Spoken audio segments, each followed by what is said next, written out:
ಎಲ್ಲರಿಗೂ ನಮಸ್ಕಾರ. ಇವತ್ತು ನಮ್ಮ ದೂತ್ ಪೇಡ ಅಂತ ಫೇಮಸ್ ಆಗಿರುವಂಥ ದಿಗಂತ್ ಸರ್ ಅವರು MIT ಕಾಲೇಜಿಗೆ ಬಂದಿದ್ದಾರೆ. ಮತ್ತೆ ಬಿಗ್ ಬಾಸ್ ಖ್ಯಾತಿಯ ಸಂಗೀತ ಶೃಂಗೇರಿ ಮ್ಯಾಮ್ ಬಂದಿದ್ದಾರೆ. ಜೊತೆಗೆ ಎಷ್ಟು ಪ್ರೀತಿಯಿಂದ ಮಕ್ಕಳು ಕಾಲೇಜು ಮುಗಿದ್ರೂ ಕೂಡ ದಿಗಂತ್ ಸರ್ಗೆ ಸಂಗೀತ ಮ್ಯಾಮ್ಗೆ ವೆಯ್ಟ್ ಮಾಡ್ತೀನಿ ನೋಡಿದ್ರೆ ನಮಗೆ ಈ ಚಿತ್ರ ಮಾರಿಗೋಲ್ಡ್ ನಿಜವಾಗ್ಲೂ ಒಂದು ಅದ್ಭುತ ಚಿತ್ರ ಆಗುತ್ತೆ ಅಂತ. ಸೊ ನಮಗೆ ಇದಕ್ಕೆ ಸಹಕಾರ ಕೊಟ್ಟಂತ ಆರ್ಯನ್ ಗಂಧಲಗುಡಿ ಸರ್ಗೆ thank you so much sir.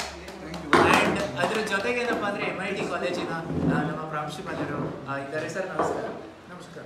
ಭಾಳ ಸಂತೋಷ, ತುಂಬ ಸಹಕಾರ ಕೊಡ್ತಾ ಇದ್ದಾರೆ. ಮತ್ತು MIT ಕಾಲೇಜಿನ ಅಷ್ಟು ಜನಕ್ಕೆ ಈ ವಿಡಿಯೋ ತಲುಪ್ತಾ ಇದೆ. ಸೊ ಎಲ್ಲರಿಗಿಂತ ನಂಗೆ ಗೊತ್ತು ನಿಮಗೆ ತುಂಬ ಪ್ರೀತಿಯಿಂದ ಕಾಯ್ತಾ ಇರೋದು ನಮ್ಮ ದೂತ್ ಬೇಡ ಸರ್. ಇವತ್ತು ಒಂದು ದೊಡ್ಡ ಸತ್ಯ ರಿವೀಲ್ ಆಯಿತು. ಏನಂದರೆ ಫಸ್ಟ್ ಟೈಮು ಕನ್ನಡ ಚಿತ್ರರಂಗದಲ್ಲಿ ದಿಗಂತ್ ಅವ್ರನ್ನ ದೂತ್ ಬೇಡ ಅಂತ ಕರೆದಿದ್ದು ಗೋಲ್ಡನ್ ಸ್ಟಾರ್ ಗಣೇಶ್ ಅವರಂತೆ ಗಾಳಿಪಟ ಚಿತ್ರದಲ್ಲಿ.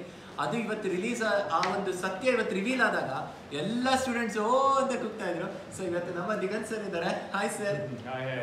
ಸೊ ದಿಗಂತ್ ಸರ್, ಈ ಒಂದು ಚಿತ್ರದ ಬಗ್ಗೆ ಏನು ಹೇಳ್ತೀರಾ? ಮಾರಿಗೋಲ್ಡ್ ಒಂದು ಕ್ರೈಮ್ ಥ್ರಿಲ್ಲರು, ಒಂದು fast paced thriller movie. So ಮನೋರಂಜನೆಗೋಸ್ಕರ ಮಾಡಿರೋದು. ಅಂದರೆ ಒಂದು ಸಿಂಪಲ್ ಆಸೆಯ ದುಃಖಕ್ಕೆ ಮೂಲ ಈ ಥರದ್ದೊಂದು ಒಂದು ಎಲೆ ಹಿಡ್ಕೊಂಡು ಇಡೀ ಕಥೆನ ಹಿಡಿದಿದ್ದಾರೆ ನಮ್ಮ ಡೈರೆಕ್ಟರ್ ರಾಘವೇಂದ್ರ ಅವರು. ಒಂದು ಒಳ್ಳೆ ಚಿತ್ರ. ನಾನಿದ್ದೀನಿ, ಸಂಗೀತ ಅವರಿದ್ದಾರೆ, ನಮ್ಮ ವೀರ್ ಸಮರ್ಥ ಅವ್ರ ಮ್ಯೂಸಿಕ್ ಇದೆ. ಸೊ ಹೀಗೆ ಯೋಗರಾಜ್ ಭಟ್ ಅವ್ರ ಲಿರಿಕ್ಸ್ ಕೂಡ ಬಂದಿದ್ದಾರೆ. ಆಮೇಲೆ ರಘುವರ್ಧನ್ ಅವರು ಪ್ರೊಡ್ಯೂಸ್ ಮಾಡಿದ್ದಾರೆ. ಒಂದು ಒಳ್ಳೆ ತಂಡ, ಉದ್ದೇಶ ಉತ್ಸಾಹ ಎಲ್ಲ ಸರಿಯಾಗಿದೆ. ಸೊ ದಿಗಂತ್, ಈ ಒಂದು ಸಿನಿಮಾದಲ್ಲಿ ನಿಮ್ಮ ಒಂದು ಸ್ಟೈಲ್ ಏನಿದೆ? ದಿಗಂತ್ ಅಂದ್ಕೊಂಡ್ರೆ ಚಾಕ್ಲೇಟ್ ಬಾಯ್, ಲವರ್ ಬಾಯ್, ಲವ್ ಸಬ್ಜೆಕ್ಟ್ ಜಾಸ್ತಿ ಇರುತ್ತೆ ಅಂತ.